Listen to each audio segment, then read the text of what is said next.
Good morning friends, welcome back to my new blog Anshita mini blog. तो आज है त्योहार का दिन, करवा चौथ, जिसमें सारी लेडीज़ और बच्चे मोस्टली बहुत ही खुश रहते हैं क्योंकि बच्चों को बम पटाखे चलाने को मिलते हैं और लेडीज़ को बहुत सारा तैयार होने को मिलता है। लेकिन दिन पूरा ही लग जाता है, सुबह से तैयारी करनी है, खाने की भी तैयारी करनी है और ख़ुद को तैयार भी करना है। उसके पूरा दिन लग गया मुझे भी सारी सेटिंग करते हुए। और यहाँ मिस्टी भी अपने फुल मज़े ले रही थी वीडियो बना बना के। उसके बाद मैंने अपने कपड़े ड्रेस निकाल ली थी कपड़े पहनने के लिए, शाम को जो पहनने थे, और ज्वेलरी जो पहननी थी समझ नहीं आ रही थी तो एक जगह लेकिन निकाल के जो रखा था ज्वेलरी में, ड्रेस तो वही पहनी थी। ज्वेलरी लास्ट टाइम पे चेंज ही करनी पड़ी थी क्योंकि हैवी मुझसे ज़्यादा पहना नहीं जाता। ज्वेलरी ये मैंने ड्रेस के लिए क्लिप एक इसको टांग दी थी ढंग से क्योंकि मिस्टी को बहुत अच्छी लग रही थी टंगी हुई। उसके बाद मैंने थोड़ी सी ज्वेलरी निकाल ली थी पहनने के लिए शाम को, ताकि दिक्कत ना हो सेलेक्ट करने में। और फिर पूरे दिन में यही है कि कुछ मेहंदी मेरे लग नहीं पाई थी, थोड़ी ऐसी काम काम के चक्कर में लेट हो गई रात को। फिर मैंने कहा चलो कल ही लगवा लूँगी। फिर आज जिससे लगवानी थी भतीजी है, भाभी की भतीजी, वो आ नहीं पाई। उस चक्कर में मेहंदी नहीं लगी। मैंने कहा चलो कोई नहीं, शगुन कर लेंगे। तो मैंने चंदा मेहंदी लगा ली थी। उसके बाद फिर तैयारी करके फिर मैंने बिछिए पहनने की तैयारी की। मैं बिछिए निकाले, बिछिए रखे हुए थे बड़े पहले के, नए रखे हुए थे तो मैंने कहा क्या ही नए लाने हैं। फिर बिछिए पहनने के लिए निकाल लिए थे और धन मिस्टी बस घूम ही जा रही थी आगे पीछे, मैं बनाऊँ मैं बनाऊँ, मैंने बेटा रहने थे। फिर मैंने पहन लिए थे बिछिए, लगा लिया था महावर। पूजा के टाइम लगता है, पूजा के टाइम में थोड़ा शगुन करूँगी क्योंकि मुझसे लगाया नहीं जाता महावर हर बार। मेरे या तो मेरी भाभी लगाती हैं या मेरे जेठानी लगाती हैं।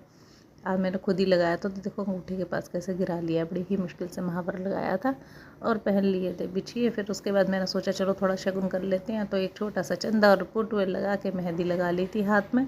लेकिन ये लगाने के बाद भी मिस्टी को तुरंत भूख लगाई तो मैंने ये धो दी। उसके बाद मैं लग जाती हूँ खाने की तैयारी में। तो मैं हलवा बना रही थी, नई तरीके से देखा था तो सोचा ऐसे ही बना लूँ। और मैंने बनाई मेथी आलू, जो कि मुझे तो बहुत पसंद है पूड़ी और रायते के साथ। ये बना के और फिर शाम को होते हैं हम तैयार। मैं हो गई जल्दी तैयार क्योंकि हमें तैयार होने में टाइम नहीं लगता, लेकिन मिस्टी ने 6 बजे से हल्ला मचा दिया, हमें तैयार हो जाओ तैयार हो जाओ, भाभी के पास जाना है, एडी के घर जाना है, घर जाना है। तो मैं हो गई तैयार। तैयार होने के बाद हमने किया टाइम पास। मिस्टी ने इतनी वीडियो बनाई मेरी, इतनी बनाई, और इसके कहने के बाद मैं अपनी वीडियो बनवा भी थी गई। हमने वीडियो बना के टाइम पास किया क्योंकि चंदा मामा तो आज बहुत लेट ही दर्शन देते हैं। पूजा नहीं की थी अभी, तैयार होकर वीडियो बनाने लग गए और ये सारे पोज इसी के बताए हुए हैं, ऐसे करो ऐसे करो। मैंने कहा चलो ठीक है करते हैं। इसमें बहुत है जो कि मैंने सिर्फ एक दो ही डाली है। ये वीडियो बनाने के बाद फिर मैंने की पूजा। पूजा के टाइम मिस्टी मैडम गायब थी, इसलिए उसकी वीडियो नहीं बन पाई। ये देखो इस जूम वाला पोज तो ये ज़रूरी लेती है। और जल्दी तो मुझे भी हो रही थी कि एडीए जाते हैं, उसके बाद देखते हैं वहाँ क्या चल रहा है, क्योंकि वहाँ तो बहुत ही मज़े आते हैं। सब लेडीज़, यहाँ मैं अकेली हूँ, वहाँ सारे लेडीज़ इकट्ठे होकर हम मज़े लेते हैं। सब खूब धूम धड़का होता है वहाँ पर। तो फिर निकल आए थे फाइनली चाँद। चंदा मामा को देखने के बाद मिस्टी ने अपना फटाक से पटाखे वटाखे सब पैक कर लिए कि जल्दी से पूजा करो और चलो चलते हैं भाभी के घर। चंदा मामा निकल आए थे, लेकिन हाँ हमारे चाँद का आने का नाम ही नहीं था, वो ऊपर आए ही नहीं। उसके बाद मैंने कहा चलो जब तक चंदा मामा के दर्शन कर लेते हैं।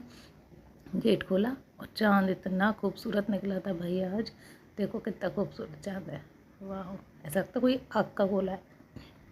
उसके बाद इतने में ये भी आ गए थे। फिर हमने की पूजा, पूजा करके और फिर हम तैयार होते हैं घर जाने के लिए, जिसमें कि मिस्टू तो लाइट, मैंने कहा बेटा लाइट बंद कर लो, पूजा करने दो शांति से। फिर उसके बाद हमने पूजा की। पूजा करने के बाद इन्होंने ये भी चल दिए। मिस्टी बोली पापा मम्मा को पानी तो पिला दो, मम्मा ने सुबह से पानी नहीं पिया है। और मुझे पानी पिलाने के लिए जैसे ये चले तो मिस्टी ने वीडियो बनाई, बोले रहने दे वीडियो, हर चीज़ की वीडियो बनेगी, लेकिन मिस्टी कहाँ मानने वाली है। ये देखो मिस्टू ने वीडियो बनाई। और मिस्टी को मम्मी के साथ पापा की भी चिंता है, जो सुबह से खा पी के टन्ने थे। तो मुझे पानी पिलाता, कहती मम्मी पापा को तो कुछ खिला दो। मैंने पापा ने तो बेटा खा रखा है सुबह का लेकिन फिर भी ये नहीं मानती है। फिर हमने पूजा करके इन्होंने पिलाया मुझे पानी। उसके बाद आता है हमारा घर जाने का टाइम। तो हमने की पैकिंग।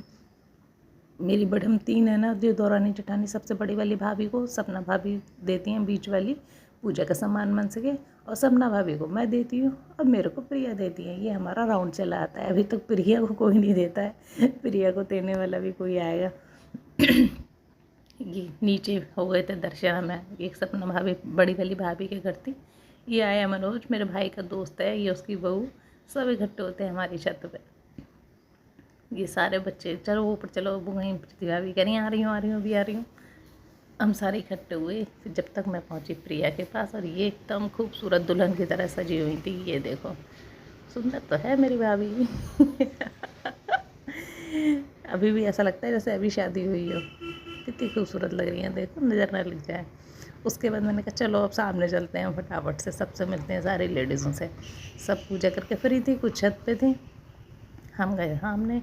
ये नहीं प्रीति भाभी, सबसे बड़ी वाली भाभी मेरी जेठानी, और ये सपना भाभी, ये भी हमारी भाभी समझ लो, भाभी हैं ये भी ये तो हैं ही मेरे जेठानी। कह रहे रहने देना, मेरी वीडियो मत बना, क्योंकि ये जो ड्रेस लाई थी वो ये पहन नहीं पाए, तो थोड़ी अपसेट थी। ब्लाउज नहीं सिल पाया था उसका। सबने मेहंदी की फ़ोटो लगाया, मैंने कहा मेरा हाथ तो नीचे लगा लो, क्योंकि मेरी मेहंदी नहीं लगी है। ये सब मज़े करते हुए ये देखो, बच्चे कम नहीं थे, बच्चे ऐसे ऐसे कमेंट कर रहे थे कि बस सबको हंसी आ रही थी। उसके बाद प्रिया ने दिया मुझे अपना मनसा हुआ सामान, बहुत सारा आशीर्वाद प्रिया को। ये और ये बच्चे, क्योंकि ये तो बच्चे कह रहे थे चाची गाने लाएंगे, डांस करेंगे। मैंने डांस नहीं, क्योंकि भैया आ गए थे इतने में ऊपर। भैया आगे अंदर गाने चला के बैठते, लेकिन डांस किसी ने नहीं किया। तो ये सारे लेडीज़ों ने ली विदा। और ये टफ़ी तो हमेशा औरतों के बीच में घुसता है, इसे बांध दिया था, क्योंकि ये उछल उछल के सब पे चलता है। लेकिन टफ़ी कुछ कहता नहीं है, लेकिन रहता लेडीज़ों के बीच में ही है हमेशा। Okay bye, like comment and subscribe. बताइए कैसे लगे हमारे ब्लॉग आपको।